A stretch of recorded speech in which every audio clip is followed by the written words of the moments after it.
La habitación estaba oscura y fría. Las cortinas estaban cerradas. La única luz venía de una lámpara tenue en la esquina. En la pared de enfrente, un cuadro antiguo colgaba torcido. El cuadro mostraba a un hombre vestido de negro, con una sonrisa inquietante. Tomás estaba sentado en la cama, mirando el cuadro. No podía apartar la mirada del rostro sonriente. Algo en él lo hacía sentir incómodo, como si lo estuviera observando. Tomás trató de ignorar la sensación, pero se hacía más fuerte a cada momento. Tomás se levantó y se acercó al cuadro. Lo examinó de cerca, buscando una explicación a la sensación extraña que le provocaba. El cuadro era antiguo, el lienzo estaba agrietado y descolorido. Pero la sonrisa del hombre en el cuadro seguía siendo tan clara y perturbadora como siempre. Tomás volvió a la cama, pero no podía dejar de pensar en el cuadro. Cada vez que miraba en esa dirección, sentía que los ojos del hombre lo seguían. Se sintió observado, como si el hombre del cuadro pudiera ver dentro de su alma. Decidió que estaba siendo ridículo. Era solo un cuadro, no podía hacerle daño. Tomás intentó concentrarse en otras cosas, pero la sensación de estar siendo observado persistía. Los ojos del hombre en el cuadro parecían seguirlo a todas partes. Tomás se levantó de nuevo y se acercó al cuadro. Esta vez, se quedó mirando directamente a los ojos del hombre. Intentó convencerse de que eran solo manchas de pintura en un lienzo viejo, pero no pudo evitar sentir un poco de miedo en su corazón. Los ojos parecían brillar con una luz propia. De repente, Tomás notó algo que no había visto antes. La sonrisa del hombre del cuadro parecía más amplia. Era como si se estuviera burlando de él. Tomás retrocedió, horrorizado. ¿Acaso la sonrisa del hombre del cuadro se había movido? Tomás se frotó los ojos, pensando que estaba imaginando cosas. Pero cuando volvió a mirar el cuadro, la sonrisa seguía siendo más amplia. Ya no había duda en su mente.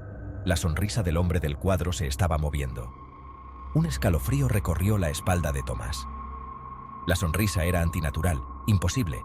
Era la sonrisa de algo maligno. Tomás se alejó del cuadro, sintiendo que la habitación se cerraba a su alrededor.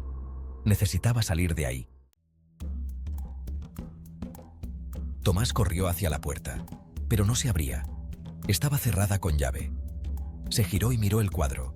La sonrisa del hombre parecía más amplia que nunca. Tomás sintió un miedo helado recorrer su cuerpo. Estaba atrapado en esa habitación con ese cuadro. De repente, Tomás recordó la historia de la casa. Había sido propiedad de un artista que se había vuelto loco. Se decía que el artista había hecho un pacto con el diablo para obtener su talento y que había usado su propia alma como pago. Se decía que el alma del artista estaba atrapada en el cuadro, condenada a observar a los demás para siempre. Tomás se dio cuenta de que la historia era cierta. Estaba atrapado en la habitación con el alma del artista. Tomás se tambaleó hacia atrás, con la mirada fija en el cuadro. El rostro del hombre parecía estar vivo. Sus ojos brillaban con maldad. Tomás sintió que su propia cordura comenzaba a desmoronarse. ¿Se estaba volviendo loco? En ese momento, Tomás vio algo aún más aterrador. Su propio reflejo en el espejo de la habitación. Su rostro estaba cambiando, transformándose en el del hombre del cuadro. La misma sonrisa macabra se extendía por sus labios. Tomás gritó de horror, pero el sonido murió en la habitación. Se llevó las manos a la cara, tratando de detener la transformación, pero era inútil. Sentía como su propia alma era consumida por la oscuridad que emanaba del cuadro. La habitación comenzó a girar a su alrededor mientras Tomás se desplomaba en el suelo. Su visión se desvaneció, pero no antes de ver cómo el cuadro volvía a su estado original, como si nada hubiera sucedido. La única evidencia de la pesadilla que acababa de vivir era el eco de una sonrisa macabra en la oscuridad. Tomás había desaparecido. Su alma ahora estaba atrapada en el cuadro, condenada a sufrir el mismo destino que el artista antes que él. Y así, el cuadro maldito permaneció colgado en la pared, esperando a su próxima víctima, con la sonrisa macabra del rostro en el cuadro, observando a todo aquel que se atreviera a entrar en la habitación. La habitación quedó en silencio, excepto por el débil sonido de una risa gutural que parecía provenir del interior del cuadro.